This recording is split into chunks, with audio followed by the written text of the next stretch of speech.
मेरी प्यारी बहनों, सबसे पहले तो आपका बहुत बहुत स्वागत इस सभा में। आप बहुत समय से मेरा इंतजार कर रही हैं, धूप भी है आज, इसके लिए आपका बहुत बहुत धन्यवाद। मेरे भाइयों, आपका भी स्वागत। श्री हरीश रावत जी, जिनके विवेक और अनुभव से मैं रोज रोज कुछ ना कुछ सीखती हूँ, उनका यहाँ इस सभा में बहुत बहुत स्वागत। श्री यशपाल आर्या जी, श्री देवेंद्र यादव जी, श्री सुमित हृदेश जी, श्री महेश शर्मा जी, दीपिका पांडे जी, सतीश नैनवाल जी, राहुल चिनवाल जी, सरिता जी, अन्य कांग्रेस पार्टी के नेता जो मंच पे बैठे हैं, जो कार्यकर्तागण यहाँ आए हैं, और सरिता जी, और लड़की हूं लड़ सकती हूं नारे का प्रतीक श्रीमती लीला जी, आपका भी इस सभा में बहुत बहुत स्वागत। आपसे मिलकर बहुत गर्व हुआ। पता चला कि मेरी उत्तराखंडी बहनें कितनी मजबूत हैं, कितनी निडर हैं। शेर से जिसने सामना किया है, वो जीवन के सारे संघर्षों से शक्ति से सामना करेगी। तो देखिए, रावत जी ने इंदिरा जी के बारे में बात की, मेरी दादी जी के बारे में। मेरी दादी जी का उत्तराखंड के साथ एक बहुत गहरा रिश्ता था। मैं छोटी थी तो कई बार देहरादून लाई थी मुझे आनंदमयी माँ के आश्रम में आनंदमयी माँ जी से मिलने। हमेशा समझाती थी कि यहाँ की जो प्रकृति है, यहाँ के जो सुंदर हिमालय की पहाड़ हैं, इनका क्या मायना है, किस तरह से इनको बचा के रखना है, किस तरह से जो यहाँ के लोग हैं यहाँ पे जीते हैं, क्या उनके संघर्ष हैं। वे हमेशा अपने हृदय में आपका विकास रखती थी। इसी तरह से आपको यहाँ हल्द्वानी में अपनी ही इंदिरा जी मिली, इंदिरा हृदेश जी। उन्होंने भी दिन रात आपके लिए काम किया। मैं आपसे कहना चाहती हूँ कि अभी मैं यहाँ उत्तराखंड के मुख्यमंत्री जी की विधानसभा से आई हूँ, खटीमा से, और मैं आपसे कहना चाहती हूँ कि यहाँ की सड़कें, यहाँ का विकास कहीं बढ़कर है वहां से। जबकि आपकी जो विधायक रही कई सालों से, वे विपक्ष की नेता थी। उन्होंने पूरी कोशिश की कि जहां जहां भी आपका विकास हो पाए, आप आगे बढ़ पाए, उसके लिए वो प्रयास करें। दिन रात मेहनत की आपके लिए, इसीलिए आप भी उनको अपने हृदय में रखते हैं। आज उन्हीं के बेटे यहाँ से चुनाव लड़ रहे हैं।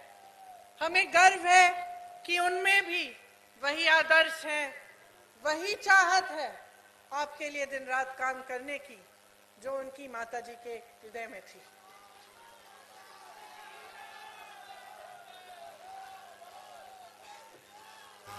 अब देखिए, मैं यहाँ आपके सामने इसलिए आई हूँ कि चुनाव के बारे में कुछ बातें मैं आपसे करूं। चुनाव आ गया है। आपने देखा है कि बहुत सारे ऐसे मंच लगे हैं, बहुत सारी मीटिंग होती हैं, बहुत सारे बड़े बड़े नेता आते हैं, यहाँ बड़ी बड़ी घोषणाएं करते हैं, बड़ी बड़ी बातें करते हैं। लेकिन आपकी एक असलियत है, उस असलियत को कोई नेता नहीं जानता। उस असलियत को आप सबसे अच्छी तरह जानते हैं। उस असलियत का एहसास आपको है।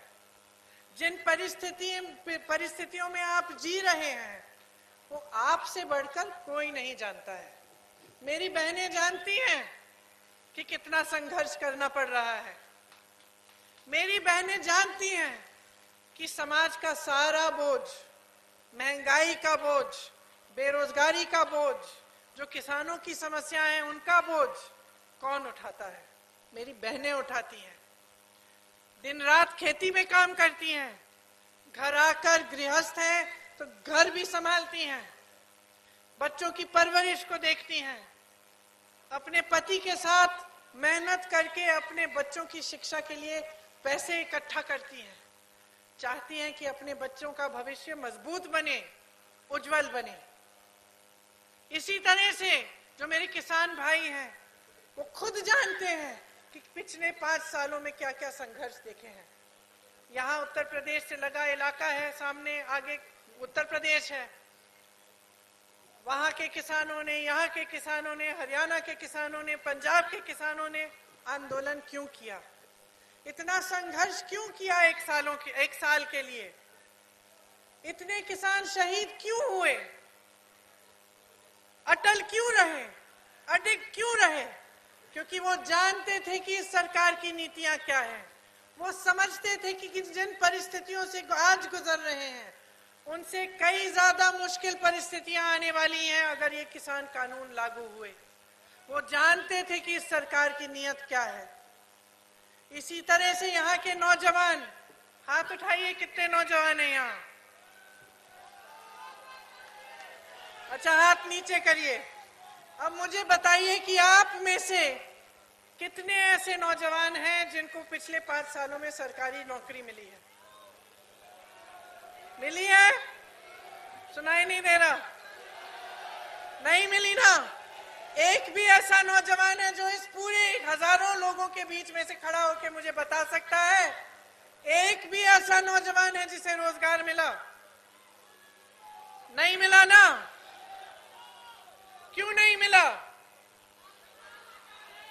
क्या सरकार में खाली पद नहीं है? क्या कहा रावत जी ने अभी? हजारों खाली पद हैं, हजारों बेरोजगार नवयुवक हैं, तो बताइए पद खाली क्यों है? 5 सालों में आपकी सरकार थी, आपने एक भी पद नहीं भरा, आपने एक भी रोजगार नहीं दिलवाया।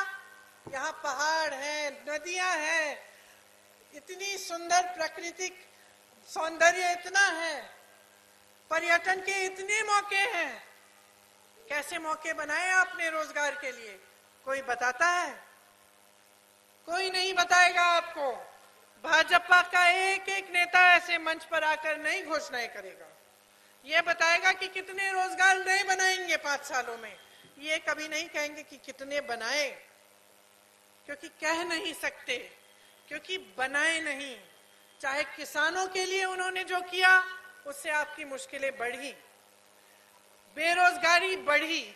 आप सोच सकते हैं, मुझे ताज्जुब होता है कि उत्तराखंड में बेरोजगारी पूरे देश में सबसे ज्यादा उत्तराखंड में है।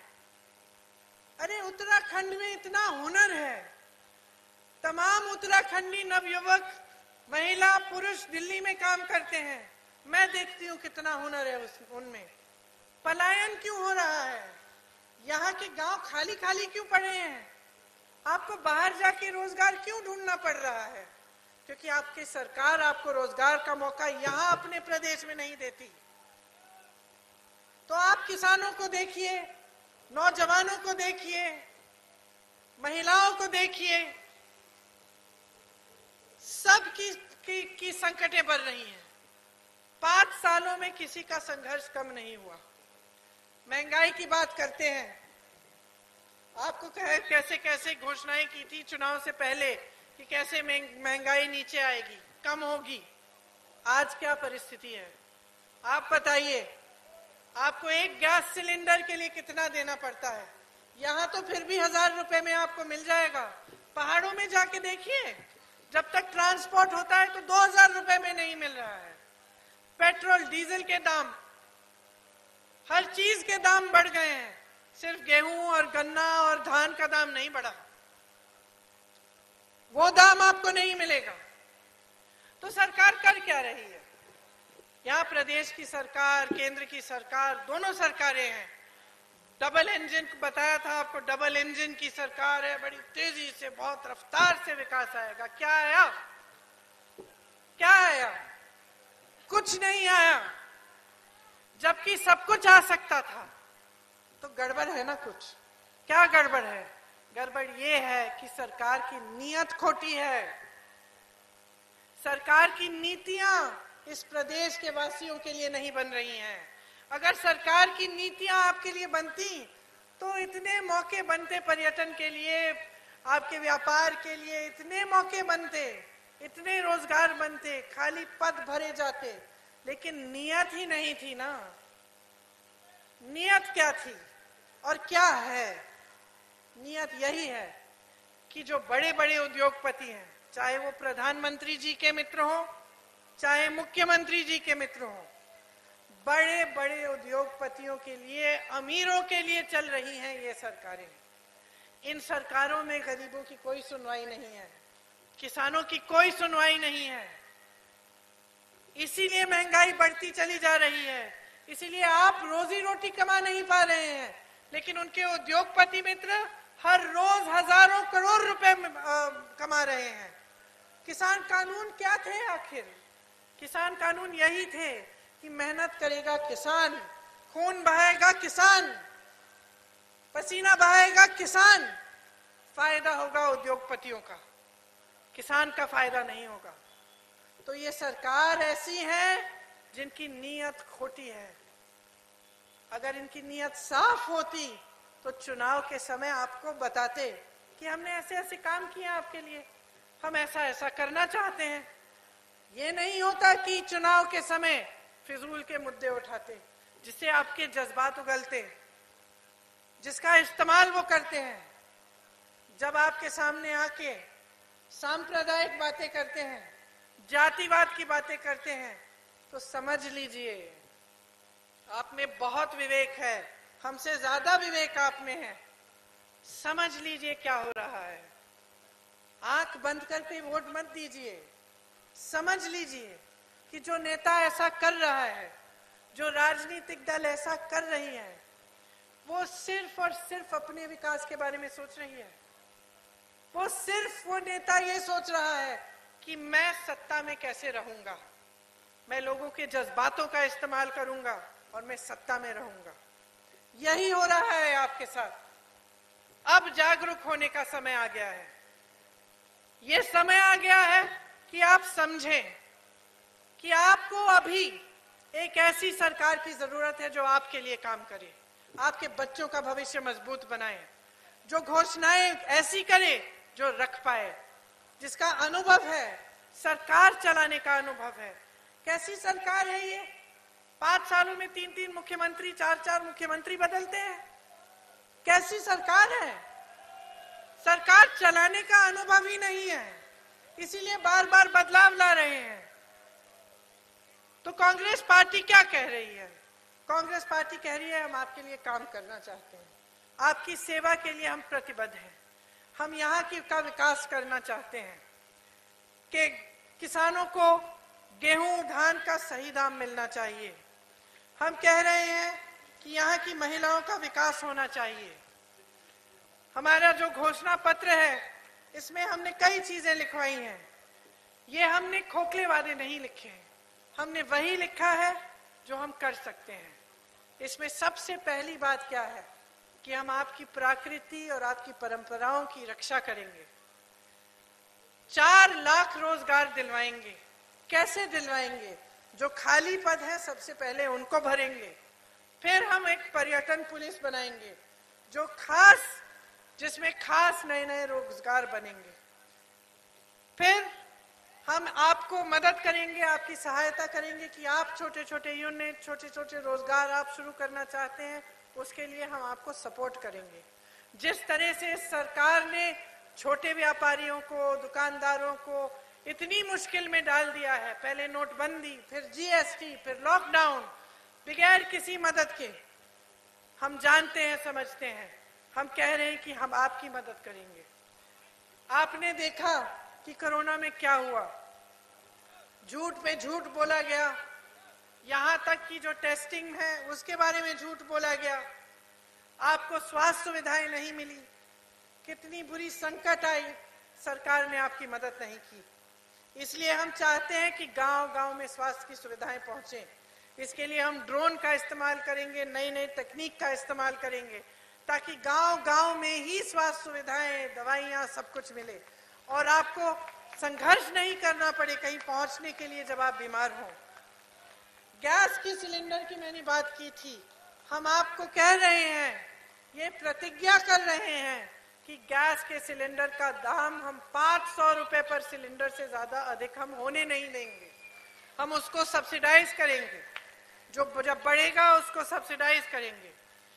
देखिए, पिछले सालों में बहुत संघर्ष करना पड़ा है पब्लिक को, इसीलिए जिन परिवारों को सबसे ज्यादा संकट हुआ, जो सबसे गरीब हैं, सबसे पिछड़े हैं, उन 5 लाख परिवारों के लिए हमने ये तय किया है कि सालाना 40,000 रुपए उनको सरकार देगी। इन्हें आप अच्छी तरह से जानते हैं, ये सब आप ही के लोग हैं और सब आपके लिए संघर्ष इन्होंने किया है और करते रहेंगे। इनको एक बार फिर मौका दीजिए, आपके प्रदेश को मजबूत बनाएं, आपके भविष्य को मजबूत बनाएं। जय हिंद, जय उत्तराखंड, जय हिंद, जय उत्तराखंड। धन्यवाद, धन्यवाद। प्रियंका गांधी जिंदाबाद, जिंदाबाद जिंदाबाद। प्रियंका गांधी जिंदाबाद, प्रियंका गांधी जिंदाबाद। बहिणाबाईंची जात्यावरची ओवी म्हणजे